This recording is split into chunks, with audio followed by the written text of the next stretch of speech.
بسم الله الرحمن الرحيم. السلام عليكم ورحمة الله وبركاته. بسم الله والحمد لله والصلاة والسلام على أشرف رسول الله وعلى آله الفائزين برضا الله أما بعد. സ്നേഹാദരവുകൾ നിറഞ്ഞ സഹോദരന്മാരെ, അള്ളാഹു നമ്മുടെ ഈ സംഗമം സ്വീകരിക്കട്ടെ. നമ്മുടെ പാപങ്ങൾ അള്ളാഹു പുറത്തു തരട്ടെ. രോഗങ്ങൾ അള്ളാഹു ശിഫയാക്കട്ടെ. മരണപ്പെട്ടവരുടെ ഖബർ അള്ളാഹു സന്തോഷത്തിലാക്കട്ടെ. തെറ്റുകുറ്റങ്ങൾ അവർക്കും നമുക്കും അള്ളാഹു നിരുപാധികം മാപ്പാക്കി തരട്ടെ. നമ്മുടെയും കുടുംബത്തിൻ്റെയും സൃഷ്ട ആയുസ് അള്ളാഹു പൊരുത്തപ്പെട്ട വഴിയിലായി ഇസ്സത്തോടെ സന്തോഷത്തോടെ ദീർഘമായി കഴിഞ്ഞ് ഈമാൻ സലാമത്തായി മരിക്കാനുള്ള മഹാഭാഗ്യം അള്ളാഹു നമുക്കെല്ലാവർക്കും നൽകട്ടെ. മനുഷ്യ ആയുസ്സിൻ്റെ ഒരു വർഷം പിന്നിടുന്ന സന്ദർഭമാണ് ദുൽഹിജ്ജ മാസം യാത്ര പറഞ്ഞ് മുഹറം വന്നു ചേരുന്ന ഈ സന്ദർഭം. പുതിയ ഹിജറ വർഷം നമ്മളിലേക്ക് സമാഗതമാവുകയാണ്. അള്ളാഹു നമുക്കും കുടുംബത്തിനും നമ്മെ സ്നേഹിക്കുന്ന എല്ലാ സത്യവിശ്വാസികൾക്കും അള്ളാഹുവിൻ്റെ പൊരുത്തത്തിലായുള്ള ആയുരാരോഗ്യ ദീർഘായുസ് തന്ന് അനുഗ്രഹിക്കട്ടെ എന്ന് ഒരിക്കൽ കൂടി ദുആ ചെയ്യുകയാണ്. ഒരു കാലത്തെ മാത്രമല്ല, ദിവസങ്ങളെ നമ്മളുടെ മുന്നിൽ അക്കമിട്ട് അവതരിപ്പിക്കുന്ന ഒരു കലണ്ടറിനെ കൂടി ഈ പുതുവർഷം പിന്നിലാക്കിയിട്ടാണ് കടന്നു വരുന്നത്. കണക്കുകൂട്ടുക എന്ന അർത്ഥത്തിലുള്ള കലണ്ടേ എന്ന ലാറ്റിൻ നാമത്തിൽ നിന്നാണ് കലണ്ടർ എന്ന വാക്ക് നിഷ്പന്നമായിട്ടുള്ളത്. ഇംഗ്ലീഷുകാരൻ അങ്ങനെയാണ് അതിൻ്റെ അടിസ്ഥാനത്തെ കണ്ടെത്തിയിട്ടുള്ളത്. ഭൂമിശാസ്ത്രപരമായും കാലാവസ്ഥാപരമായും സംഭവിക്കുന്ന കാര്യങ്ങളെ അടിസ്ഥാനപ്പെടുത്തിയാണ് ആദ്യകാലങ്ങളിൽ ലോകത്ത് കലണ്ടർ സംവിധാനങ്ങൾ ഉണ്ടായിട്ടുള്ളത്. ഉദാഹരണമായി ചരിത്രത്തിൽ കാണാം, നൈൽ നദിയുടെ വെള്ളത്തിൻ്റെ കയറ്റം അനുസരിച്ച് ആ കാലഘട്ടത്തിൽ ഈജിപ്തുകാർ ഒരു സമയ സംവിധാനത്തെ ഉപയോഗപ്പെടുത്തിയതായി നമുക്ക് കാണാൻ കഴിയും. ആണ്ടുതോറുമുള്ള നൈലിൻ്റെ വെള്ളത്തിൽ വരുന്ന ഏറ്റവ്യത്യാസങ്ങൾ ഈജിപ്തുകാർക്ക് കലണ്ടർ പോലെയായിരുന്നു എന്നതാണ് ചരിത്രത്തിൽ കാണുന്നത്.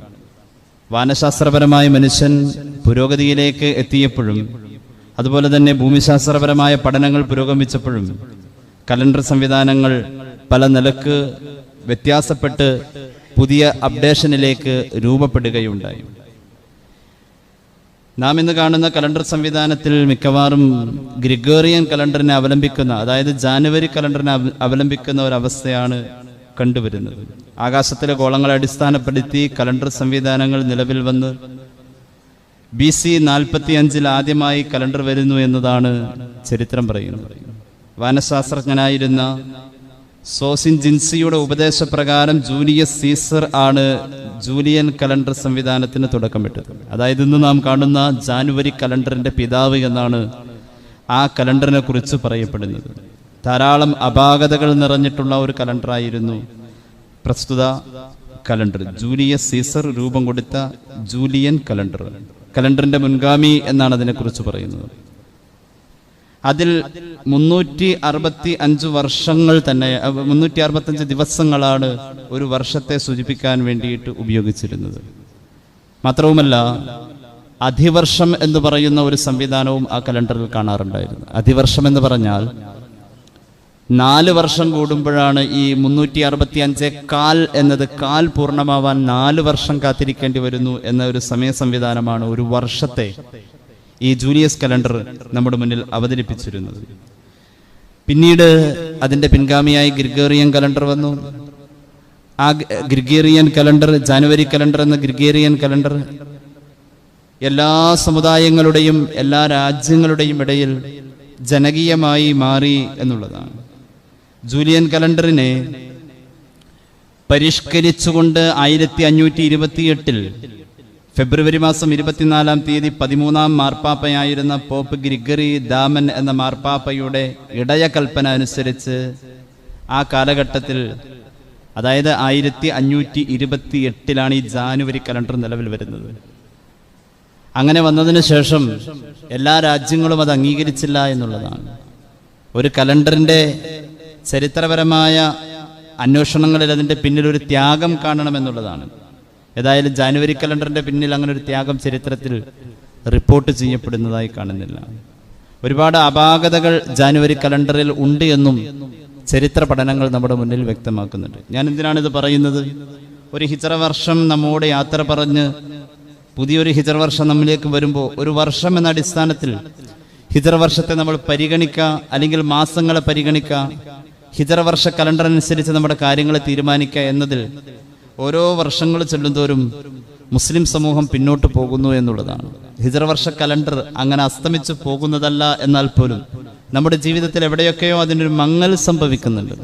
ബദരീങ്ങളുടെ ആണ്ട് എന്ന് പറഞ്ഞ് റമദാൻ 17, റബീഉൽ അവ്വൽ 12, പുണ്യ നബി സല്ലല്ലാഹു അലൈഹി വസല്ലം തങ്ങളുടെ ജനനം, ഇങ്ങനെയൊക്കെ പറഞ്ഞ് ചില ഡേറ്റുകൾ മാത്രം നമ്മുടെ മനസ്സിൽ തിങ്ങി നിൽക്കുന്നു എന്നല്ലാതെ അതിനപ്പുറത്തേക്ക് നമ്മൾ അതിനെ ഉപയോഗിക്കാൻ, സ്വന്തം ജീവിതത്തിൽ വാപ്പയുടെ മരണ ദിവസത്തെ കണക്ക് കൂട്ടാൻ, ഉമ്മയുടെ മരണദിവസം, മകൻ ജനിച്ചത്, ഇതിനൊക്കെ ഒരു പക്ഷേ പുതിയ തലമുറ അവലംബിച്ചു പോരുന്നത് ഗ്രിഗോറിയൻ കലണ്ടർ എന്ന ജാനുവരി കലണ്ടറാണ്. ധാരാളം അപാകതകൾ അതിനുണ്ട്. എന്നാലും ഏതൊരു വീടിന്റെയും ചുമരിന്റെ മുകളിൽ തൂങ്ങിക്കിടക്കുന്നതും ഈ കലണ്ടറാണ്. ചരിത്രപരമായി ഏറെ വൈകി വന്ന ഒരു പുതുക്കക്കാരനാണ് ഗ്രിഗോറിയൻ കലണ്ടർ. ഏകദേശം 490 പരം വർഷം പഴക്കമേ അതിന് കാണപ്പെടുന്നുള്ളൂ. സ്പെയിനിലും പോർച്ചുഗലിലും അതുപോലെ തന്നെ പോളിഷ്, ലിത്വാനിയൻ, കോമൺവെൽത്ത്, ഇറ്റലിയുടെ ചില ഭാഗങ്ങൾ, ഇങ്ങനെ തുടങ്ങുന്ന ചുരുക്കം ചില പ്രദേശങ്ങളിലാണ് ഗ്രിഗോറിയൻ കലണ്ടർ ആദ്യമായി അംഗീകരിച്ചു പോകുന്നത്. ഇംഗ്ലണ്ടും അമേരിക്കയും ഈ അംഗീകാരത്തിന്റെ 220 വർഷങ്ങൾക്ക് ശേഷം, അതായത് 1752 സാക്ഷാൽ ജാനുവരി കലണ്ടറിനെ അമേരിക്കയും അതുപോലെ തന്നെ ഇംഗ്ലണ്ടും അംഗീകരിച്ചിട്ടുള്ളത്. 923 ഫെബ്രുവരി 15 ഗ്രിഗോറിയൻ കലണ്ടർ അംഗീകരിച്ച അവസാന രാജ്യമായി ഗ്രീസ് രംഗത്ത് വരുന്നത്. ഞാനിത് പറയുന്നത് ഒന്നും ഒരു മുസ്ലിം ഭൂരിപക്ഷ പ്രദേശങ്ങൾ അല്ല. എന്നാലും ഗ്രിഗോറിയൻ കലണ്ടറിന്റെ അംഗീകാരം വളരെ വൈകി വന്നു എന്നതാണ്. നേരത്തെ പറഞ്ഞ ജൂലിയൻ കലണ്ടറിന്റെ എല്ലാ പോരായ്മകളും ഇതിൽ ഉൾക്കൊള്ളുന്നതോടൊപ്പം തന്നെ അതിൻ്റെ ഒരു പിൻഗാമിയായി ലോകത്ത് നിലനിൽക്കുകയും ചെയ്തു. 10 മാസമാണ് ഈ ജാനുവരി കലണ്ടർ ആദ്യം ലോകത്തിന്റെ മുന്നിൽ അവതരിപ്പിക്കപ്പെട്ടപ്പോൾ ഉണ്ടായിരുന്നത്. പിന്നീടാണ് അതിലേക്ക് 11ാമനായി ജാനുവരി കടന്നു വരുന്നത്. ജാനുവരി കലണ്ടർ കടന്നു വരുന്നത് ഏകദേശം 7ാം നൂറ്റാണ്ടോടുകൂടെയാണ്. 7 നൂറ്റാണ്ടുകൾക്ക് ശേഷമാണ് കടന്നു വരുന്നത്. പിന്നീട് അതിനപ്പുറത്തേക്ക് കുറേ കാലങ്ങൾക്ക് ശേഷമാണ് ഫെബ്രുവരി വന്ന്, അവസാന മാസമായി ഫെബ്രുവരി വന്ന് അത് 12 മാസം എന്നതിൽ തന്നെ എത്തേണ്ടി വന്നു.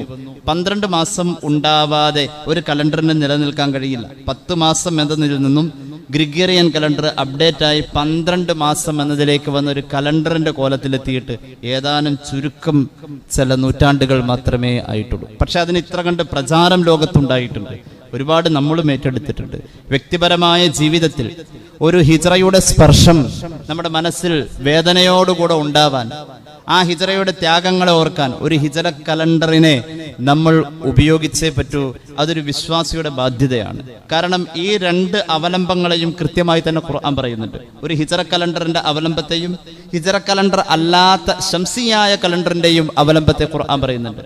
അത് ജൂലിയൻ കലണ്ടർ ആയാലും അതുപോലെ തന്നെ ഗ്രിഗോറിയൻ കലണ്ടർ ആയാലും ഹിജ്റ കലണ്ടർ അല്ലാത്ത കലണ്ടറുകളെ അവലംബിക്കുന്നവരുടെ കണക്കുകൂട്ടലുകളുടെ പിഴവുകളിൽ വർഷങ്ങളുടെ വ്യത്യാസങ്ങളെ ഖുർആൻ വളരെ കൃത്യമായി തന്നെ സൂറത്തുൽ കഹ്ഫിൽ ചരിത്രം പറയുന്നു. അസ്ഹാബുൽ കഹ്ഫിന്റെ ഉറക്കത്തെക്കുറിച്ച് അവിടെ വളരെ വ്യക്തമായി തന്നെ പറയുന്നുണ്ട്. ലോകത്ത് കലണ്ടർ സംവിധാനം തുടങ്ങിയത് എപ്പോഴാണെന്ന് അറിയൂ? അള്ളാഹുവിന്റെ ഖുർആൻ പറയുന്നത് പ്രപഞ്ചം തുടങ്ങിയ അന്ന് മുതൽക്ക് കലണ്ടർ സംവിധാനം ഉണ്ടെന്നാ. ഈ പ്രപഞ്ചം തുടങ്ങിയ അന്ന് മുതൽ അത് അള്ളാഹു സംവിധാനിച്ചൊരു സംവിധാനമാണ്. സമയ സംവിധാനത്തിൽ കലണ്ടർ എന്ന കളം വരച്ചുള്ള ആ രീതി പരിശുദ്ധമായ ഖുർആൻ പറയുന്നു.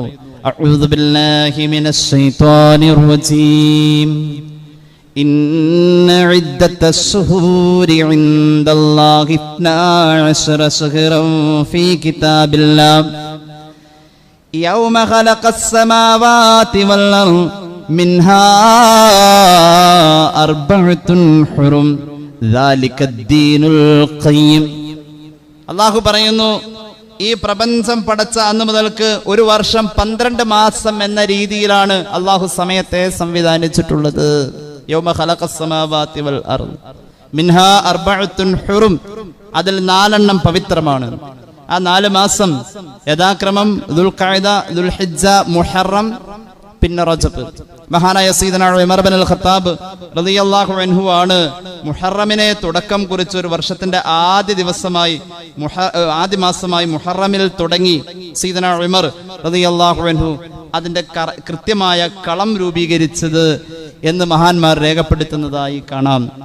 അപ്പോൾ മഹാനായ ഹബീബായ നബിയുടെ പ്രിയപ്പെട്ട സ്വഹാബി കലണ്ടർ സംവിധാനത്തിന്റെ മുന്നിൽ നിന്ന് നയിക്കുന്ന ഒരു അനുഭവം നാം ഇന്ന് കാണുന്ന ഹിജ്റ കലണ്ടറിൽ കാണാനുണ്ട്. മഹാനായ ഉമർ ഇബ്നുൽ ഖത്താബ് റളിയല്ലാഹു അൻഹു റമദാൻ എന്ന പരിശുദ്ധ മാസത്തെ ഒന്നാമത്തെ മാസമായി തന്നെ ആദ്യം കലണ്ടർ തുടങ്ങിയത്. പക്ഷെ അതില് യുദ്ധം ഹറാമായി എന്ന് ഖുർആൻ പറഞ്ഞിട്ടുള്ള 4 മാസങ്ങളെ ഒരു വർഷത്തിൽ പരിപൂർണമായി ഉൾക്കൊള്ളിക്കാൻ പറ്റാതെ വന്നപ്പോ മഹാനവരുകൾ മുഹറം കൊണ്ട് തുടങ്ങി എന്ന് മഹാനായ ഷെയ്ഖ് അബൂ ഹിലാൽ അൽ ഹസൻ ഇബ്നു അബ്ദുല്ലാഹ് അൽ അസ്കരി അദ്ദേഹത്തിന്റെ അൽ അവായിൽ എന്ന് പറയുന്ന ഗ്രന്ഥത്തിൽ ചരിത്രം ഉദ്ധരിക്കുന്നിടത്ത് വളരെ കൃത്യമായി തന്നെ പറയുന്നുണ്ട്. എന്താണ് കലണ്ടറിലെ കളങ്ങൾക്ക് അടിസ്ഥാനം ഉണ്ടോ? ഉണ്ട്. ദിവസങ്ങളെ തിരിച്ചുകൊണ്ടും അതുപോലെ തന്നെ ആഴ്ചകളെ തിരിച്ചുകൊണ്ടും എന്നിട്ട് അതിനെല്ലാത്തിനും കൂടി മൊത്തത്തിൽ ഒരു മാസത്തെ തിരിച്ചുകൊണ്ടും സമയ സംവിധാനം ഒരു കൊല്ലത്തിൽ 12 പേജുകളായി അല്ലെങ്കിൽ 12 കളങ്ങളായി വലിയ കളങ്ങളായി ഈ ചിത്രീകരിക്കുന്നതിൽ വല്ല അടിസ്ഥാനമുണ്ടോ? ഉണ്ടെന്നാ ഖുർആൻ പറഞ്ഞത്. അള്ളാഹുവിന്റെ ഖുർആനിൽ ആ കളങ്ങൾക്ക് പോലും അടിസ്ഥാനമുണ്ട്. അഊദു ബില്ലാഹി മിനശ് ശൈത്വാനിർ റജീം. ബിസ്മില്ലാഹിർ റഹ്മാനിർ റഹീം. ഹുവല്ലദീ جعل الشمس ضياء والقمر نورا وقدره منازل لتعلموا عدد السنين والحساب. ആരാണ് അല്ലാഹ്? الذي جعل الشمس ضياء, അടിസ്ഥാന വെളിച്ചമായി സൂര്യനെ സംവിധാനിച്ചു. ആവശ്യങ്ങളുടെ അടിസ്ഥാന വെളിച്ചം എന്ന് പറയുമ്പോൾ ദിനേനയുള്ള ആവശ്യം. അതിനുവേണ്ടി സൂര്യനെ പടച്ചു. അവനാണ് അല്ലാഹ്. കണ്ടോ, കലണ്ടർ സംവിധാനത്തിൽ ആദ്യം വരേണ്ടത് ദിവസമാണ്. ദിവസത്തെ മുസ്ലിം അടിസ്ഥാനപ്പെടുത്തുന്നത്, ദിവസത്തിന്റെ സമയത്തെ അടിസ്ഥാനപ്പെടുത്തുന്നത് സൂര്യന്റെ വെളിച്ചം അടിസ്ഥാനപ്പെടുത്തിയാണ്. എങ്ങനെ? നമ്മുടെ നിസ്കാരത്തിന്റെ സമയക്രമീകരണത്തെ സൂര്യന്റെ വെളിച്ചത്തെ അടിസ്ഥാനപ്പെടുത്തിയാണ്. എപ്പോഴാണ് ളുഹറിന്റെ സമയം? ളുഹറിന്റെ സമയം എപ്പോൾ? അസ്റിന്റെ സമയം എപ്പോൾ? സുബഹി ഖളാ ആകുന്നത് എപ്പോൾ? ഇങ്ങനെയുള്ള അതുപോലെ തന്നെ മഗ്രിബിന്റെ സമയം പ്രവേശിക്കുന്നത് എപ്പോൾ? ഇശാഇന്റെ എല്ലാം സൂര്യപ്രകാശത്തെയും സൂര്യ ഉദയ അസ്തമയങ്ങളെയും അടിസ്ഥാനപ്പെടുത്തി. അപ്പൊ ദിവസത്തെ ഖുർആൻ പറഞ്ഞു. ഇനിയോ പിന്നെ പറഞ്ഞത് സൂര്യനെ അള്ളാഹു പടച്ചു. സൂര്യന്റെ വെളിച്ചം ദിനേനയുള്ള കാര്യങ്ങളുടെ ആവശ്യങ്ങൾക്ക് ഉപയോഗപ്പെടുത്തേണ്ട പ്രകാശം, അത് വിസരണം നടത്തുന്ന, അത് ഉത്ഭവിപ്പിക്കുന്ന ഒരു ഗോളമായി സൂര്യനെ അള്ളാഹു സൃഷ്ടിച്ചു. വൽ ഖമറ നൂറ. പിന്നെ ചന്ദ്രനെയാ പറഞ്ഞത്. ചന്ദ്രനെ പറഞ്ഞു.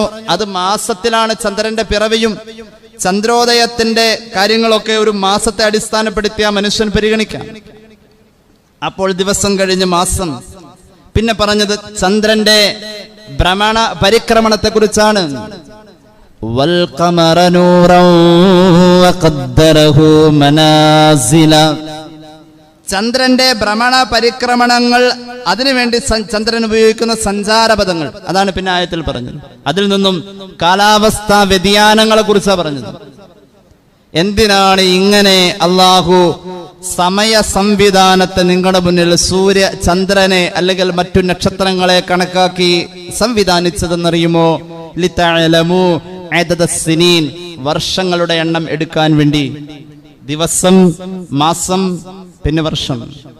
ദിവസങ്ങളുടെ സംഗമം, സഞ്ചയമാണ് ആഴ്ച. എല്ലാം അതിൻ്റെ അകത്ത് വന്നത്. ഇതൊന്നും അല്ലാഹു വെറുതെ പടച്ചതല്ല. മാ ഖലഖല്ലാഹു ദാലിക ഇല്ലാ ബിൽ ഹഖ്. എല്ലാം അങ്ങനെയാണ്. ഇതിനൊരു അടിസ്ഥാനമുണ്ട്. പരിശുദ്ധമായ ഖുർആന്റെ അടിസ്ഥാനമാണ് ഒരു ഹിജ്റ കലണ്ടർ. എത്രയോ നൂറ്റാണ്ടുകൾക്ക് മുമ്പ് ഒരു വർഷം 12 മാസമാണെന്ന് പറയാൻ ഖുർആൻ പിശുക്ക് കാണിച്ചില്ല. ഗ്രിഗറി മാർപ്പാപ്പയുടെ പിന്തുണയോടുകൂടെ പിൽക്കാലത്ത് ജനനമെടുത്ത ജാനുവരി കലണ്ടറിൽ ജാനുവരിയും ഫെബ്രുവരിയും ഒക്കെ വൈകി വന്നു. എന്നാലും ആ 12 മാസങ്ങൾക്ക് പേര് കൊടുത്തിട്ടുള്ള ജാനുവരി, ഫെബ്രുവരി, മാർച്ച് ഇങ്ങനെയുള്ള ഓരോ പേരുകൾക്കും ഓരോ ആരാധനാ പാത്രങ്ങളുടെ പേരുകളുമായി ഒരു വലിയ ബന്ധവും നമുക്ക് ചരിത്രത്തിൽ കാണാൻ കഴിയുന്നുണ്ട്. സമയമുണ്ട്, ഞാൻ ആ ഭാഗത്തേക്ക് കടന്നു വരും. ഏതായാലും പ്രസ്തുത ആയത്ത് മുസ്ലിമിന്റെ ജീവിത ശൈലിയിലൂടെ അവതരിപ്പിക്കപ്പെടേണ്ട ഒരു സമയബോധത്തെ കൃത്യമായി തന്നെ പരിഗണിച്ചു കാണിച്ചു. ദിവസത്തെ നമ്മൾ പരിഗണിച്ച സൂര്യനെ അടിസ്ഥാനപ്പെടുത്തിയാണ്, മാസത്തെ പരിഗണിച്ചത് ചന്ദ്രനെ അടിസ്ഥാനപ്പെടുത്തിയാണ്. അതുകൊണ്ട് ഒരു ഹിജറ കലണ്ടറിൽ ഒരിക്കലും 365 കാൽ എന്ന അപൂർണത വരുന്നില്ല. കാൽ എന്ന അപൂർണത വരുന്നില്ല. 4 വർഷം കൂടുമ്പോഴാണ് ഒരു ഗ്രിഗോറിയൻ കലണ്ടറിൽ ഒരു പൂർണ്ണവർഷം സംവിധാനം ചെയ്യപ്പെടുന്നത്. 4 വർഷം കൂടുമ്പോൾ ആ 4 വർഷം കൂടുമ്പോൾ ആ വർഷത്തെ അധിവർഷം എന്ന് പറയും. അതായത് ആ വർഷത്തിന്റെ സംഖ്യയെ 4 കൊണ്ട് ഹരിച്ചാൽ സൃഷ്ടം വരാത്ത രീതിയിൽ അധിവർഷം 4 വർഷം കൂടുമ്പോഴാണ്. എന്നാൽ ഹിജറ കലണ്ടറിൽ ഈ കാൽ എന്ന് പറയുന്ന അപൂർണതയുടെ അവസ്ഥയില്ല. എന്തുകൊണ്ട്? ദിവസത്തെ സൂര്യനെ അടിസ്ഥാനപ്പെടുത്തിയാണ്. നമ്മുടെ നിസ്കാര സമയങ്ങൾ അസ്ർ നിസ്കാരത്തിന്റെ സമയത്തിലാണ് പൊതുവെ ഒരു മദ്ഹബിലാണെങ്കിലും ഒരു ചെറിയ കാഴ്ചപ്പാടിൽ ആ സമയത്തിൽ ഒരു മാറ്റമുള്ളൂ. അസ്ർ നിസ്കാരത്തിന്റെ സമയത്തെക്കുറിച്ച് ക്ലോക്കും അതുപോലെ തന്നെ ഘടികാരങ്ങളും വല്ലാതെ ജനകീയമാകുന്നതിന് മുമ്പ് ജനങ്ങൾ വല്ലാതെ പ്രയാസപ്പെട്ട കാലഘട്ടത്തിൽ നിഴലടി കണക്ക് നിഴല് നോക്കി സമയത്തെ ചിന്തിച്ചിരുന്ന ഒരു കാലം നമുക്കുണ്ടായിരുന്നു. 10 മണിച്ചെടിയും 8 മണിച്ചെടിയും ഒക്കെ ഉണ്ടായിരുന്നു. എന്തിനേറെ ഓട് പൊട്ടിയതിന്റെ വിടവിലൂടെ ഇറങ്ങി വന്ന പ്രകാശം എവിടെ നിൽക്കുന്നു, വീടിന്റെ കോലായിയുടെ നിഴല് എവിടെ, ഇതൊക്കെ നോക്കിയിട്ട് ഓരോ ആളുകളും ളുഹറിലേക്കും അസ്റിലേക്കുമുള്ള സമയങ്ങളെ തിട്ടപ്പെടുത്തിയിരുന്ന സമയബോധം പഴയ കാലത്തുണ്ടായിരുന്നു. നിസ്കാരത്തിൽ അസ്റിന്റെ സമയത്തെ കൃത്യമായി ഏത് സമയമെന്ന് പറയാൻ കഴിയാതെ വന്ന അവസ്ഥയിൽ മഹാനായ ഗോളശാസ്ത്ര പണ്ഡിതൻ വെളിയങ്കോട് ഉമർ ഖാദി റഹ്മത്തുള്ളാഹി അലൈഹിയുടെ മുന്നിൽ ജനങ്ങൾ ചെന്നിട്ട് പറയുന്നുണ്ട്, അസ്റിന്റെ സമയത്തെ ഒന്ന് തിട്ടപ്പെടുത്തി തരണം. ഒരു പ്രദേശവാസികൾ മുഴുവനും ചെന്നുകൊണ്ട് സങ്കടം പറയാം. അപ്പോഴാണ് മഹാനവറുകൾ അതിനുവേണ്ടി മനുഷ്യന്റെ നിഴലിനെ 6 അടി നീളമുള്ള ഉയരമുള്ള ഒരു മനുഷ്യനെ ഒരു വെയിലിൽ നിർത്തിയാൽ അയാളുടെ നിഴലിൽ വരുന്ന മാറ്റങ്ങളെ അടിസ്ഥാനപ്പെടുത്തി അസ്ർ നിസ്കാരത്തിന്റെ സമയത്തെ മേടം വച്ചിങ്ങം 2ലും സമാനിയ, ഈ ഇടവമീനം കർക്കിടത്തിൽ താസിയ, മിഥുനം വക്കന്നി ഫീഹിമാ 9, കുംഭം തുലാ മഖ്ദാമുദൈനി 10, വൃശ്ചിക മകരം 2ലും 11, 11 ഫീ ധനുമാസം യുഖാൽ. 6 അടി നീളമുള്ള മനുഷ്യന്റെ നിഴല് 8 അടി എത്തുമ്പോൾ ഇന്ന മാസത്തിൽ മേടത്തിലും ചിങ്ങത്തിലും 8 അടി നീളമെത്തിയാൽ അസ്റിന്റെ സമയം. 6 അടി നീളമുള്ള മനുഷ്യന്റെ നിഴലിന് 8 അടി നീളം മേടത്തിലും ചിങ്ങത്തിലും വന്നു കഴിഞ്ഞാൽ അസ്റിന്റെ സമയമായി. ഉമർ ഖാദി ചില്ലറക്കാരനല്ല, ഗോളശാസ്ത്രത്തിൽ ഇക്കഴിഞ്ഞ നൂറ്റാണ്ടുകളിൽ ലോകം ശ്രദ്ധിച്ച ഒരു മഹാപണ്ഡിതനാണ്. മഹാനായ മമ്പുറം തങ്ങൾ വഫാത്തായി എന്നുള്ള വിവരം ഒരാൾ വന്ന് ഉമർ ഖാദിയോട് പറയുമ്പോൾ മഹാനവറുകൾ പറയുന്ന ഒരു വാക്കുണ്ട്. വിശ്വാസത്തിന്റെയും ആദർശത്തിന്റെയും വെളിച്ചം വിതറിയ ആ ചന്ദ്രക്കല അസ്തമിച്ചു പോയോ എന്ന് ചോദിക്കുന്ന ഒരു അറബി പ്രയോഗമുണ്ട്. ആരും അത് അത്ര അങ്ങ് ശ്രദ്ധിച്ചില്ല. എന്നാലും അത് കേട്ടയാൾ എഴുതി വെച്ചു. പിന്നീട് ഒരു മഹാപണ്ഡിതന്റെ മുന്നിൽ ഉമർ ഖാദി അന്ന് ഇങ്ങനെയാ പറഞ്ഞതെന്ന് പറഞ്ഞപ്പോ ആ മഹാപണ്ഡിതർ ഉമർ ഖാദി പറഞ്ഞ അറബി വാക്കിനെ എഴുതി വെച്ചിട്ട് അതിന്റെ അക്ഷരങ്ങളുടെ അഭിജത് കണക്ക് കൂട്ടിയപ്പോ മഹാനായ മമ്പുറം തങ്ങൾ വഫാത്തായ ഹിജറ വർഷമാണ്. ഈ ഉമർ ഖാദി പറഞ്ഞ അക്ഷരങ്ങളെ കണക്ക് കൂട്ടിയപ്പോൾ അതിന്റെ അഭിജതിൽ കിട്ടിയ സംഖ്യ. മഹാപണ്ഡിതൻ, ഗോളശാസ്ത്രത്തിൽ അദ്ദേഹത്തോളം പറയാൻ പറ്റിയ ഒരാളെ ഇക്കഴിഞ്ഞ നൂറ്റാണ്ടുകളിൽ കാണാനില്ല. ആ മഹാനാണ് അസ്ർ നിസ്കാരത്തിന്റെ സമയത്തെ ഇതുപോലെ നിഴലടി കണക്കിലൂടെ എന്നിട്ട് പറഞ്ഞു, ഇത് ലോകത്തുള്ള എല്ലാവർക്കും കൂടിയിട്ട് പറഞ്ഞതല്ല.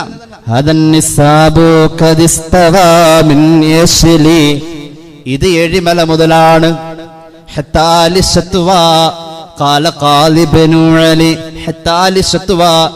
ഏഴിമല മുതൽ ശത്വ വരെ, അതായത് ചേറ്റുവ വരെ അവിടെയുള്ള ആളുകൾക്കാണ് ഈ പറയപ്പെട്ട സമയത്തിലെ അസ്ർ നിസ്കാരത്തെ എന്ന് മഹാനവറുകൾ കൃത്യമായി നിർവചിച്ചു കൊടുത്തു. എന്നിട്ട് പറഞ്ഞു, കൃത്യമായ അടിസ്ഥാനമുള്ളതാണിത്. മഹാനായ ഇസ്ലാമിക കർമ്മശാസ്ത്രത്തിലെ പ്രഗത്ഭനായ പണ്ഡിതൻ മഹാനായ ഖാദി ഇബ്നു അലി തങ്ങളുടെ ഗോളശാസ്ത്ര അടിസ്ഥാനത്തിൽ മഹാനവറുകൾ നിർവചിച്ച ഒരു പ്രാദേശിക കണക്കിനെ അവലംബിച്ചുകൊണ്ടാണ് ഞാനിത് നിങ്ങളുടെ മുന്നിൽ പറഞ്ഞതെന്ന് മഹാനായ ഉമർ ഖാദി.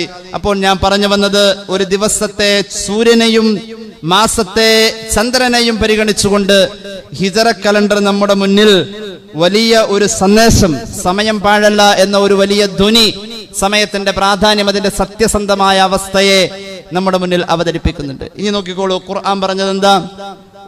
ഒരു സമയ സംവിധാനത്തിൽ ഖുർആൻ പറഞ്ഞത് വർഷം 12 മാസം എന്ന കണക്കിൽ ഈ പ്രപഞ്ചം പടച്ച അന്ന് മുതൽക്ക് അള്ളാഹു സമയത്തെ സംവിധാനിച്ചു എന്ന. എന്നിട്ട് പറഞ്ഞു ദാലിക ദീനുൽ ഖയ്യിം, അള്ളാഹു അവതരിപ്പിച്ച ആ സമയ സംവിധാനം അതാണ് ശരിയായ ദീൻ. അള്ളാഹു അതിൽ ചേരാൻ തൗഫീഖ് നൽകട്ടെ. അതിനോടൊരു ബഹുമാനമില്ലാത്ത അവസ്ഥ, അല്ലെങ്കിൽ അതിനെ തീരെ പരിഗണിക്കാത്ത അവസ്ഥ പൊതുവെ പുതിയ സമൂഹത്തിലൊക്കെ കണ്ടുവരുന്നുണ്ട്. നമ്മുടെ ജീവിതത്തിൽ പഴയ ആളുകൾ ഏറെ പരിഗണിച്ചിട്ടുള്ള ഒരു കലണ്ടർ സംവിധാനമാണ് ഹിജറ കലണ്ടർ. ഗ്രിഗോറിയൻ കലണ്ടറിനെ പാടെ ഉപേക്ഷിക്കണം എന്നല്ല പറഞ്ഞത്. അതിനൊരു കൊടുക്കുന്ന ഒരു പരിഗണന പോലെ, ജാനുവരി കലണ്ടറിന് കൊടുക്കുന്ന ഒരു പരിഗണന പോലെ നമ്മുടെ ഹിജറ കലണ്ടർ നമ്മുടെ ജീവിതവുമായി ബന്ധപ്പെട്ട് വരുന്ന പ്രധാനപ്പെട്ട സമയങ്ങൾക്ക് ആദരണീയമായ ദിവസം എന്ന് പറയുന്ന ഒരു ദിവസം വെള്ളിയാഴ്ചയാണ്. നമ്മുടെ കലണ്ടർ ആദരണീയമെന്ന് പറഞ്ഞു. ജൂത സഹോദരന്മാരുടെ ആദരണീയ ദിവസം അത് ശനിയാഴ്ചയാണ്. ക്രൈസ്തവ സഹോദരന്മാരുടെ ആദരണീയ ദിവസം അത് ഞായറാഴ്ചയാണ്. ഇങ്ങനെയാണ് ഓരോ മതവിശ്വാസികളുടെയും ആദരണീയ ദിവസങ്ങളെ പരിചയപ്പെടുത്തപ്പെടുന്നത്. എന്നാൽ ആദരണീയം എന്നുള്ളടത്ത് സാധാരണ പ്രയോഗിക്കുന്ന ഒരു പ്രയോഗമാണ് holy. Holy Quran, holy Bible, holy day. Holy day എന്ന് പറയാൻ ഏത് ഡേ ആണ് നമ്മൾ തിരഞ്ഞെടുക്കേണ്ടത്? നമ്മെ സംബന്ധിച്ചിടത്തോളം നമുക്ക് അള്ളാഹുവിന്റെ ദീനിൽ വളരെ പരിഗണിക്കപ്പെടുന്ന ഒരു ഡേ, ഖൈറു യൗമിൻ തലഅത് അലൈഹി ശംസു യൗമുൽ ജുമുഅ എന്ന് പുണ്യ നബി സല്ലല്ലാഹു അലൈഹി വസല്ലം ഇമാം മുസ്ലിം അവിടുത്തെ സ്വഹീഹിൽ ഈ ഹദീസ് രേഖപ്പെടുത്തുന്നുണ്ട്. എന്റെ പ്രിയമുള്ളവരെ, ബിസിയും എഡിയും ചരിത്രത്തിന്റെ മാനദണ്ഡങ്ങളായി വന്നത് അടുത്ത കാലത്താണ്. ബിഫോർ ക്രൈസ്റ്റ്, അന്നാ ഡൊമിനിക്, ഇങ്ങനെ തുടങ്ങുന്ന ചരിത്രത്തിന്റെ മാനദണ്ഡങ്ങൾ ഞാൻ കൂടുതൽ വിശദീകരിക്കുന്നില്ല. അങ്ങനെ വെച്ചുകൊണ്ട് ചരിത്രത്തെ അളക്കുന്ന ഒരു അവസ്ഥയിലേക്ക് പാശ്ചാത്യൻ സംസ്കാരം ലോക ചരിത്രത്തെ കൊണ്ടുപോയി. ലോകത്തെ മൊത്തവും കൊണ്ടുപോകുന്നതിൽ അവർ വിജയിച്ചു. അതോടൊപ്പം തന്നെ ഏകദേശം 5 നൂറ്റാണ്ടിൽ താഴെ പ്രായമുള്ള ഒരു കലണ്ടർ സംവിധാനത്തിൽ എല്ലാവരുടെയും സമയങ്ങളെ ക്രമീകരിക്കുന്നതിലും അവർ വിജയിച്ചു. വിശ്വാസപരമായി ഒരു വലിയ പ്രശ്നം ഇതിലുണ്ട്. നമ്മെ സംബന്ധിച്ചിടത്തോളം നമ്മുടെ പല മൂല്യങ്ങളും നഷ്ടപ്പെടുന്നിടത്ത് ഈ കലണ്ടർ സംവിധാനത്തിലൂടെയും പലതും നഷ്ടപ്പെടുന്നുണ്ട്. അള്ളാഹുവിന്റെ ഖുർആൻ പറയുന്നുണ്ട്, ഈമാനുള്ളവർ അവലംബിക്കുന്ന സമയ സംവിധാനം ഏതാണെന്നറിയോ? ചരിത്രത്തെ വികുലമാക്കി ചിത്രീകരിക്കാൻ ശ്രമിക്കുന്ന, ചരിത്രത്തെ എഴുതിത്തള്ളുന്ന കുറെ പിൻഗാമികൾ ചരിത്രത്തെ വക്രവൽക്കരിക്കുമ്പോൾ വികൃതമാക്കപ്പെടുന്ന ചരിത്രത്തിന്റെ അവശിഷ്ടങ്ങളിൽ നിന്നും അതിന്റെ സത്യസന്ധമായ മൂല്യത്തെ എടുത്തു കാണിച്ച പരിശുദ്ധ ഖുർആനിന്റെ ആ പ്രഖ്യാപനം ഏതൊരു ചരിത്രത്തെ കുറിച്ചാണെന്നറിയോ? ജോർദാനിൽ മഹാന്മാരായ സുഹാബുൽ കഹ്ഫ്, സൂര്യൻ അസ്തമിക്കാത്ത സാമ്രാജ്യത്തിന്റെ അധിപൻ എന്ന് പറയുന്ന പോലെ ധിക്കാരത്തിന്റെയും ധാഷ്ട്യത്തിന്റെയും അധിപനായിരുന്ന ദിക്കിയാനുസിന്റെ മുന്നിൽ ചെന്ന് നിന്നുകൊണ്ട് അയാളുടെ കൊട്ടാരത്തിന്റെ മോന്തായം പിടിച്ചു കുലുക്കിക്കൊണ്ട് അല്ലാഹു റബ്ബുൽ ഇസ്സത്തിനെ കുറിച്ച് പറയാൻ വേണ്ടി മഹാന്മാരായ സുഹാബുൽ കഹ്ഫ്, ഈസ നബി അലൈഹിസ്സലാത്തു വസ്സലാമിന്റെ ആകാശാരോഹണത്തിന്റെയും അഷ്റഫുൽ ഖൽഖിന്റെ പിറവിയുടെയും ഇടയിലുള്ള 600 വർഷ കാലഘട്ടത്തിൽ അള്ളാഹിന്റെ ദീൻ പറയാൻ വന്ന മഹാന്മാരായ സുഹാബുൽ കഹ്ഫിന്റെ ചരിത്രത്തെ പലരും വക്രവൽക്കരിച്ചപ്പോ അവരുടെ ചരിത്രം ഇതാണ് നബിയെ എന്ന് പറഞ്ഞുകൊണ്ട് ഖുർആൻ അവതരിപ്പിച്ച സൂറത്തുൽ കഹ്ഫിന്റെ ഒരു പ്രധാനമായ കണ്ടന്റ്, ആ കണ്ടന്റുള്ള സുഹാബുൽ കഹ്ഫിന്റെ കാലയളവിനെയും അവരുടെ ചരിത്രത്തിന്റെ ഭാഗങ്ങളെയൊക്കെ വളരെ ഭംഗിയായി പറയുന്നിടത്ത് അള്ളാഹു പറയുന്ന ഒരു പ്രയോഗമുണ്ട്,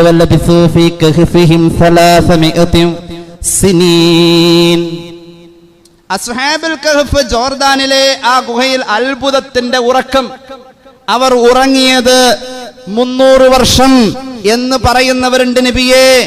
എന്നാൽ വസ്ദാദു തിസ്ആ, ഒരു മുഅ്മിനായ മനുഷ്യൻ ആ ചരിത്രത്തെ പഠിച്ചു വരുമ്പോൾ 309 എന്നാ പറയാ എന്ന് പരിശുദ്ധ ഖുർആൻ. എന്താണ് ഈ 300ഉം 309ഉം തമ്മിലുള്ള വ്യത്യാസം? അത് പിൽക്കാലത്ത് ലോകത്ത് വരാൻ പോകുന്ന കലണ്ടർ സംവിധാനങ്ങളിലൂടെ അള്ളാഹു നമ്മെ പരിചയപ്പെടുത്തിയ ഖുർആനിന്റെയും ഹബീബ് നമ്മെ പരിചയപ്പെടുത്തിയ ഹദീസിന്റെയും അടിസ്ഥാനമില്ലാത്ത മറ്റു പല കലണ്ടർ സംവിധാനങ്ങളിലൂടെയും ആ ചരിത്രത്തെ അവതരിപ്പിക്കുമ്പോൾ അസ്ഹാബുൽ കഹ്ഫ് എന്ന മഹാന്മാരായ സൂഫിയാക്കൾ, ഔലിയാക്കൾ ഉറങ്ങിയ ആ സമയത്തെ തിട്ടപ്പെടുത്തുമ്പോൾ 300 വർഷം എന്ന് ചുരുക്കിക്കളയാണ്. പക്ഷെ അവരുടെ ത്യാഗത്തിന്റെ 9 വർഷങ്ങളെ യഥാർത്ഥത്തിൽ 309 വർഷം. ആ 309 വർഷം എന്ന കൃത്യമായ കണക്കിൽ അവരെ പറയുന്നത് സത്യവിശ്വാസികളാണ്. നബിയെ വസ്ദാദു തിസ്ആ. മഹാനായ ഇമാം ജലാലുദ്ദീൻ സുയൂത്തി തങ്ങൾ ഈ ആയത്തിന്റെ വ്യാഖ്യാനത്തിൽ പറയുന്നുണ്ട്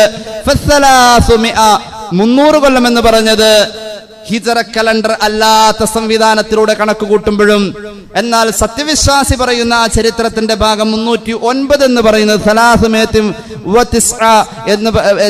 എന്ന് പറഞ്ഞത് അത് ഖമരിയ കലണ്ടർ, അതായത് ഹിജറ കലണ്ടർ വെച്ചുകൊണ്ടുമാണ് ഈ സമയത്തിലുള്ള വ്യത്യാസം. അപ്പൊ കണക്കിൽ തന്നെ വയസ്സിൽ തന്നെ മാറ്റങ്ങൾ വന്നു കഴിഞ്ഞു. എന്തിനാ ഒരു കലണ്ടർ സംവിധാനം? മഹാനായ അബൂ മുസ്ലിം അശ്അരി റളിയല്ലാഹു അൻഹു മഹാനവറുകൾ ഉമർ ഇബ്നുൽ ഖത്താബ് റളിയല്ലാഹു അൻഹുവിന്റെ ഗവർണറായി സേവനം ചെയ്യുന്ന കാലഘട്ടത്തിൽ മഹാനവറുകൾ ഉമർ ഇബ്നുൽ ഖത്താബ് റളിയല്ലാഹു അൻഹുവിലേക്ക് ഒരു കത്ത് എഴുതുന്നുണ്ട്. ഉമർ ഇബ്നുൽ ഖത്താബിന്റെ മേശപ്പുറത്ത് നിന്നും പല കത്തുകളും അബൂ മുസ്ലിം അശ്അരി റളിയല്ലാഹു അൻഹുവിന്റെ അടുക്കലേക്ക് ഇങ്ങനെ വരുന്നുണ്ട്. പല കാര്യങ്ങളും നടപ്പാക്കാൻ വേണ്ടിയിട്ടുള്ളതായ സമയം പറഞ്ഞുകൊണ്ട് അത് റമദാനിൽ, ശവ്വാലിൽ, ശഅബാനിൽ ഇങ്ങനെ പറയുന്നുണ്ട്. അങ്ങനെ വന്നപ്പോൾ ഖദ് ഖറഅനാ സിക്കം മിൻഹു മഹല്ലുഹു ശഅബാൻ ഫമാ നദരി അയ്യു ശഅബാനൈനി അൽ മാളിയ മില്ലാത്തി. അബൂ മുസ്ലിം അശ്അരി തിരിച്ച് കത്തെഴുതി, പ്രിയപ്പെട്ട ഉമർ ഇബ്നുൽ ഖത്താബ് തങ്ങൾ എന്നവരെ, അങ്ങ് പറഞ്ഞ ഈ ശഅബാൻ മാസമുണ്ടല്ലോ, അത് വരുന്ന ശഅബാനാണോ കഴിഞ്ഞു പോയ ശഅബാനാണോ? ഒരു വർഷത്തെ കൃത്യമായി ഞങ്ങൾക്ക് പ്രവചിക്കാൻ കഴിയുന്നില്ല. ഏത് ശഅബാനാ മനസ്സിലാകുന്നില്ല. അബൂ മുസ്ലിം അശ്അരി ചില്ലറക്കാരനല്ല.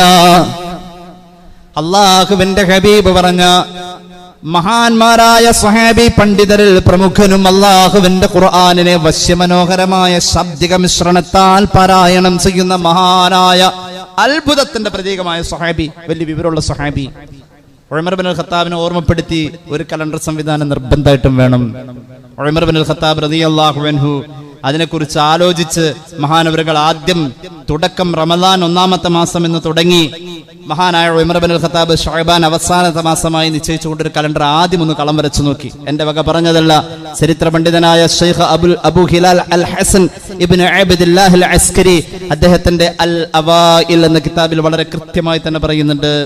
അവസാനം ഹിജറ കലണ്ടറിന് ഖുർആനിന്റെയും ഹദീസിന്റെയും അടിസ്ഥാനത്തിൽ, സ്വഹാബത്തിന്റെ ഇജ്മാഇന്റെയും അടിസ്ഥാനത്തിൽ സയ്യിദുനാ ഉമർ ഇബ്നുൽ ഖത്താബ്, ഒന്നുകൂടി സയ്യിദുനാ ഉമർ ഇബ്നുൽ ഖത്താബ്, മാ കാന നബിയ്യുൻ ബഅദി ലൗ കാന ബഅദി നബിയ്യുൻ ലകാന ഉമർ. എന്റെ ശേഷം ഒരു നബി വരുമായിരുന്നുവെങ്കിൽ ആ നബി മീർസ ഗുലാം അഹ്മദ് ഖാദിയാനിയല്ല, ആ നബി മുസൈലിമത്തുൽ കദ്ദാബല്ല. എന്റെ ശേഷം ലോകത്തേക്ക് ഒരു നബി വരുമായിരുന്നുവെങ്കിൽ ലകാന ഉമർ, അത് മഹാനായ ഉമറാകുമായിരുന്നു. ലാ നബിയ ബഅദി അന ഖാതിമുൽ അംബിയാഇ വൽ മുർസലീൻ. എന്റെ ശേഷം നബിയില്ല എന്ന് സയ്യിദുനാ റസൂലുള്ളാഹി. അത്രത്തോളം വലിയ മഹാൻ. 4 വട്ടം അല്ലാഹുവിന്റെ ഖുർആനിൽ വഹി വന്നത് ഉമർ പറഞ്ഞത് ശരിയാണ് നബിയേ എന്ന് പറയാൻ അത്രത്തോളം വലിയ മഹാൻ സയ്യിദുനാ ഉമർ ഇബ്നുൽ ഖത്താബ്. ഖുർആനും ഹദീസും സ്വഹാബത്തിന്റെ ഇജ്മാഉം വെച്ച് ആവിഷ്കരിച്ച ഹിജറ കലണ്ടർ ജീവിതത്തിൽ അന്യം നിന്നു പോകുമ്പോൾ നമ്മൾ മനസ്സിലാക്കണം, ഈ സന്ദർഭം ആ ഒരു ഓർമ്മയിലേക്ക് നമ്മെ ഉത്തേജിപ്പിച്ചുകൊണ്ട് ഹിജറ കലണ്ടറിന് ജീവിതത്തിന്റെ സഹചാരിയായി കൊണ്ടുപോകാൻ നാം ഓരോരുത്തരും ശ്രമിക്കണം. മഹാനായ ഇബ്രാഹിം നബി അലൈഹിസ്സലാത്തു വസ്സലാം നമ്രൂദിന്റെ തീക്കുണ്ടാരത്തിൽ അകപ്പെട്ടതിനെ അടിസ്ഥാനപ്പെടുത്തിക്കൊണ്ട് ഒരു കലണ്ടർ സംവിധാനം വന്നിരുന്നു. കഅബ് ബിൻ ലുഅയ്യിന്റെ മരണത്തെ അടിസ്ഥാനപ്പെടുത്തിയ ഒരു കലണ്ടർ സംവിധാനം ലോകത്ത് കാണപ്പെടുന്നുണ്ട്. അതുപോലെ തന്നെ പിന്നെ കാണുന്നത് ആനക്കലഹം, കഅബ പൊളിക്കാൻ വരുന്നത്, ഇങ്ങനെ പലതും ഉണ്ട്. എല്ലാത്തിന്റെ പിന്നില് ഹിജറ പോലും ഒരു ത്യാഗത്തെ പ്രതിനിധാനം ചെയ്തുകൊണ്ടുള്ള ചരിത്രത്തിന്റെ അവതരണമാണ് എങ്കിൽ സാക്ഷാൽ ജാനുവരി കലണ്ടറിന്റെ പിന്നിൽ ഒരു ത്യാഗമല്ല, ഒരു ജനനം എന്നതാ. ജനനം ത്യാഗമല്ല, എന്നാൽ അതിന് നേരെ തിരിച്ച് ഒരു പ്രസവം എന്നായിരുന്നു പറഞ്ഞിരുന്നുവെങ്കിൽ ഒരു ത്യാഗം കാണുമായിരുന്നു. ത്യാഗത്തിന്റെയും നൊമ്പരങ്ങളുടെയും 1000 ഓർമ്മകൾ ഓരോ മുസ്ലിമിന്റെ ഹൃദയത്തിലും എല്ലാ വർഷവും ഊട്ടി ഉറപ്പിക്കുന്ന ഒരു വലിയ ചരിത്രമാണ് ഹിജറ. സയ്യിദുനാ റസൂലുള്ളാഹി സ്വല്ലല്ലാഹു അലൈഹി വസല്ലം ആ ഹിജറയെ ഓർമ്മപ്പെടുത്തുന്ന ഹിജറയുടെ കലണ്ടറിനെ ജീവിതത്തിന്റെ സഹചാരിയായി ചേർത്ത് പിടിക്കാനുള്ള ഒരു വിശ്വാസബോധം നമുക്കെല്ലാവർക്കും ഉണ്ടാവണം. ഗ്രിഗോറിയൻ കലണ്ടറും ജാനുവരി കലണ്ടറും ഒക്കെ നമ്മുടെ കൂടെ ഉണ്ടായിക്കോട്ടെ. അതിന്റെ കൂടെ തന്നെ വാപ്പ മരിച്ചത് മുഹറം, ഉമ്മ മരിച്ചത് ദുൽഹിജ്ജ എന്നൊക്കെ പറയാൻ അതിന്റെ കൂടെയും ഒരു ബോധം വേണം. രണ്ടും വേണം. മക്കൾ ജനിച്ചത് ജാനുവരി, ഫെബ്രുവരി അതിൽ മാത്രമേ ഓർമ്മയുള്ളൂ എന്നാ ഒന്ന് കലണ്ടർ എടുത്ത് നോക്കാം എന്നാകും ഏകദേശം എന്ന്. അതൊരു ഈമാന്റെ അടയാള. അള്ളാഹു നമുക്ക് അമൽ ചെയ്യാൻ തൗഫീഖ് നൽകി അനുഗ്രഹിക്കട്ടെ. സല്ലല്ലാഹു അലാ മുഹമ്മദ് സല്ലല്ലാഹു അലൈഹി വസല്ലം സല്ലല്ലാഹു അലാ മുഹമ്മദ് സല്ലല്ലാഹു അലൈഹി വസല്ലം. അല്ലാഹുമ്മ സല്ലി അലാ മുഹമ്മദ് യാ റബ്ബി സല്ലി അലൈഹി വസല്ലം. അൽഹംദുലില്ലാഹി റബ്ബിൽ ആലമീൻ. اللهم صل على سيدنا محمد وعلى آل سيدنا ومولانا محمد. അല്ലാഹുവേ നീ സ്വീകരിക്കണേ തമ്പുരാനെ, പാപങ്ങൾ പൊറുക്കണേ അല്ലാ, രോഗങ്ങൾ ശിഫയാക്കണേ അല്ലാ. അറിഞ്ഞു ചെയ്ത അറിയാതെ ചെയ്ത രഹസ്യമായി സംഭവിച്ച പരസ്യമായി സംഭവിച്ച എല്ലാ തെറ്റുകുറ്റങ്ങളും നീ മാപ്പാക്കണേ തമ്പുരാനെ. ദുആ വസിയത്ത് ഏൽപ്പിച്ചവരുടെ ഹലാലായ മുറാദ് ഹാസിലാക്കണേ അല്ലാ. ഈ കൂടിയിരുന്ന ആമീൻ പറയുന്നവരുടെ ഹലാലായ മുറാദുകൾ ഹാസിലാക്കണേ അല്ലാ. മരണപ്പെട്ടു പോയ പ്രിയപ്പെട്ട അലിയാർ സാഹിബിന് വേണ്ടി ദുആ ചെയ്യാൻ റബ്ബേ നീ പരിപൂർണ മഗ്ഫിറത്ത് നൽകണേ അല്ലാ. ഖബർ വെളിച്ചമാക്കണേ അല്ലാ. അല്ലാഹു ഒരു സഹോദരൻ ദുആ ചെയ്യാൻ പ്രത്യേകം ഏൽപ്പിച്ചിട്ടുണ്ട്. അതുപോലെ തന്നെ ഒരു സഹോദരി, മറ്റു പലരും അവരുടെ എല്ലാം ഹലാലായ മുറാദുകൾ ഹാസിലാക്കണേ അല്ലാ. ഏറ്റെടുത്ത ദൗത്യം വിജയകരമായി പൂർത്തീകരിക്കാൻ ഒരു സഹോദരൻ ദുആരക്കാൻ പറഞ്ഞേൽപ്പിച്ചു. നീ തൗഫീഖ് നൽകുക അല്ലാ, എളുപ്പമാക്കണേ അല്ലാ. മരണപ്പെട്ടു പോയ മാതാവിന് വേണ്ടി ദുആ ചെയ്യാൻ അല്ലാഹുവേ ആ മരണപ്പെട്ടു പോയ ഉമ്മാക്കും ഞങ്ങളിൽ നിന്ന് മരിച്ചുപോയ എല്ലാവർക്കും പരിപൂർണമായ മഗ്ഫിറത്ത് നൽകണേ അല്ലാ. വരാനിരിക്കുന്ന പരീക്ഷയിൽ ഉന്നത വിജയത്തിന് വേണ്ടി പ്രതീക്ഷിച്ചുകൊണ്ട് ദുആരക്കാൻ ഏൽപ്പിച്ചു. അല്ലാഹുവേ നീ ഉന്നതമായ വിജയം അവർക്കും ഞങ്ങളുടെ വിദ്യാർത്ഥി സമൂഹത്തിനും നീ നൽകണേ അല്ലാ. അല്ലാഹുവേ റബ്ബേ റഹ്മാനായ തമ്പുരാനെ, ഞങ്ങളുടെ എല്ലാ കാര്യങ്ങളിലും നീ ഖലീഫയാവണേ അല്ലാ. അല്ലാഹുവേ റബ്ബേ ഞങ്ങളുടെ കുടുംബത്തിലും കുടുംബക്കാരിലും ഐശ്വര്യം നൽകണേ അല്ലാ. വിവാഹപ്രായമായവർക്ക് അനുയോജ്യമായ ബന്ധങ്ങളെ ചേർക്കണേ അല്ലാ. അല്ലാഹുവേ റബ്ബേ കടബാധ്യതകൾ വീട്ടിത്തരണേ അല്ലാ. റബ്ബന റഹംഹും കമാ റബ്ബൗനാ സഗാറ. ആമീൻ ബിറഹ്മതിക യാ അർഹമർ റഹീമീൻ. അസ്സലാമു അലൈക്കും വറഹ്മത്തുള്ളാഹി വബറകാതുഹു.